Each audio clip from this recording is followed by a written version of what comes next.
I was 17 when I got stuck with after-school detention for something stupid, pulling the fire alarm as a joke during a pep rally. It was supposed to be harmless, but my principal didn't think so. So there I was, Friday night, sitting alone in an empty classroom while everyone else was heading to the football game. Mr. Kelso, the vice principal, was on duty. He barely looked up from his paperwork. Just told me to stay put for an hour. 30 minutes in, I got bored. The school, after hours, felt wrong. Too quiet. The kind of silence that gets into your bones. I kept hearing small noises, like footsteps in the hall. But every time I peeked out, there was nothing.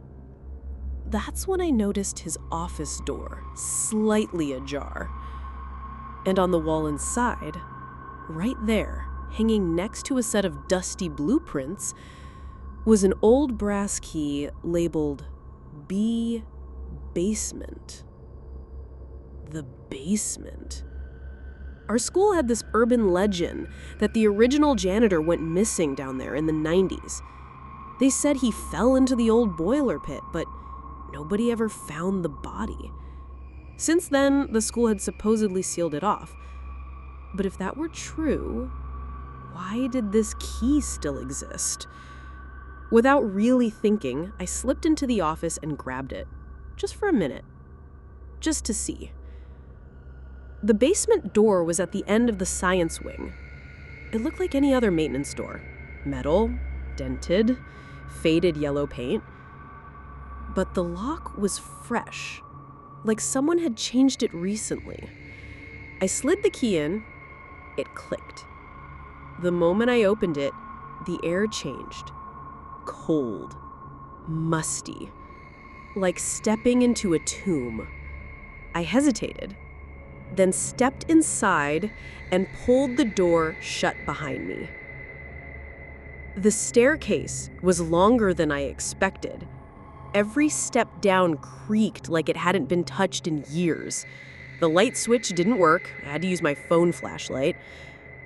When I reached the bottom, it looked normal. Just a cluttered, forgotten maintenance area. Old mop buckets, rusted lockers, exposed pipes. But something was wrong with the sound. There was a constant, low, humming noise. Not electrical, more like a whisper that never quite became a voice. I turned a corner and saw a single door at the end of the hallway, painted red. The same red from our school's logo. I should have turned back, but something pulled me forward. When I opened the red door, the hallway behind me snapped shut. I spun around and grabbed the handle, locked. I turned back around, and that's when I realized I wasn't in the same place anymore. The walls were different. Brick. Wet. The floor was slick, like it had just been mopped. I called out, "Hello?" Something moved in the corner. I pointed my flashlight. Nothing. Just a broom leaning against the wall. But when I looked again, it wasn't there. Then I heard it. A dragging sound. Like heavy boots on tile.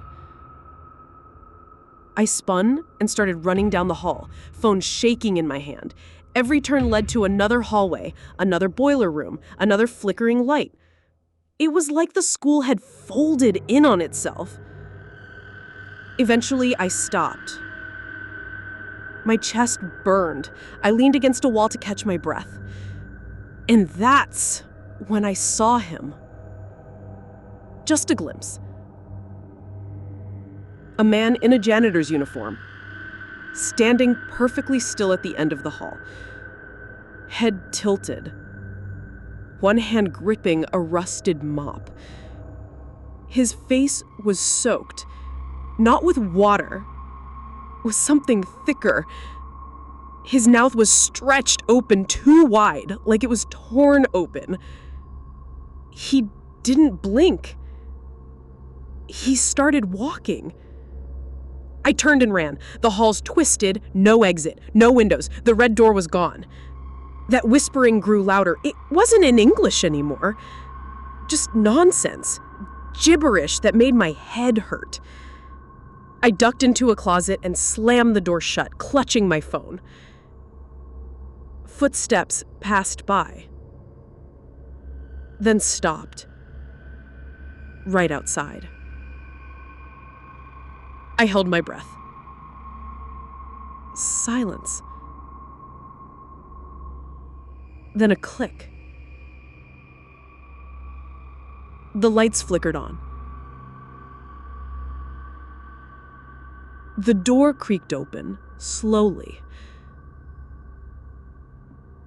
But no one was there. The hallway had changed again. This one, I recognized. It was the hallway outside the cafeteria. I bolted, took every turn I could remember. I burst through the stairwell and sprinted back to the main floor. When I reached the classroom, Mr. Kelso was gone. My bag was still on the chair. I looked at the clock. Only 10 minutes had passed. But I had been down there for hours. I ran out of the building. Didn't stop until I was halfway home. I never told anyone. But Monday morning, Mr. Kelso didn't show up for his shift. That his car was still in the parking lot, but he was just gone. They searched the whole building, even the science wing. They never found the key or the red door. But late at night, if you walk past the school, you can still hear the mop dragging back and forth.